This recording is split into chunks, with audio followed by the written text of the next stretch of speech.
What is God's permissive will? Within God's sovereign will, He chooses to permit many things to happen that He takes no pleasure in.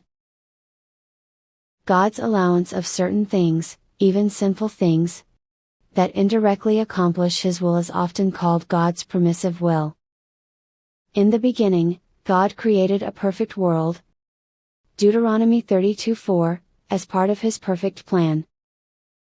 God also created spiritual beings and humans with a will and the ability to make decisions. This was all very good, Genesis 1:31. As God's moral creations exercised their free will, however, they chose disobedience, and sin entered the world. God's perfect world did not include death, suffering, disease, and other consequences of sin, yet God allowed these things as part of His permissive will. God is omniscient and sovereign over all things. Because God is omniscient, He knows everything that has occurred and all that will occur until the end of time. Isaiah 46:9-10. Because God is sovereign, He must at least permit all events and happenings. God does not make mistakes. He intentionally made humans with the ability to make decisions, and He placed the tree of the knowledge of good and evil in the garden, even though He knew Adam and Eve would choose to sin. Within God's sovereign will, He chooses to permit many things to happen that He takes no pleasure in. The fall of man is one of those things God permitted. God does not force us to carry out His commands, His preceptive will. Rather, in His permissive will, God allows us to make decisions, even sinful decisions that are not God's best for our lives. At the same time, not following God's preceptive will comes with consequences.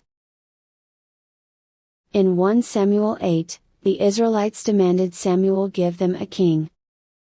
This was not God's will for them, and He warned them that their decision would bring negative consequences.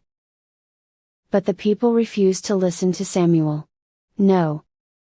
They said, "We want a king over us. Then we will be like all the other nations, with a king to lead us and to go out before us and fight our battles." 1 Samuel 8:19-20.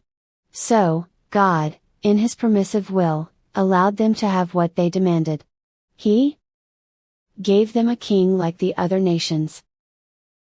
We experience God's permissive will every day. God allows us to make decisions, what we eat, how we spend our time, where we work, whom we marry, and much more. Some of our choices will have lifelong consequences, but some won't. Some choices other people make affect us negatively, and sometimes unpleasant circumstances come our way. We should remember that whatever is happening is part of God's permissive will. God is still on the throne. He has not lost control. In God's permissive will, evil is allowed a certain amount of freedom, but that freedom is curtailed. For example, Satan was allowed to torment Job, but God placed strict limits on how far Satan could go. See Job 1:2. In God's permissive will, evil is allowed to function, but God's perfect plan triumphs every time. For example, God allowed the kidnapping and enslavement of Joseph. At every mistreatment of Joseph, God had the power to intervene, but He permitted the evil and, in that limited sense, He sovereignly willed it to happen. It's important to note that God's permissive will never counteracts His sovereign will or His overarching plan. God allowed the sins of Joseph's brothers in order to bring about a greater good, see Genesis 50:20.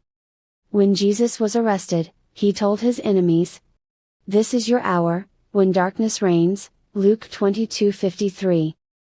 Jesus' statement suggests that evil had been granted a window of opportunity, and evil men were taking full advantage of it. That was indeed a dark night, but the end result was the salvation of mankind. All things work for the good of those who love God, who have been called according to His purpose, Romans 8:28. God only permits that which will lead to His sovereign will being accomplished.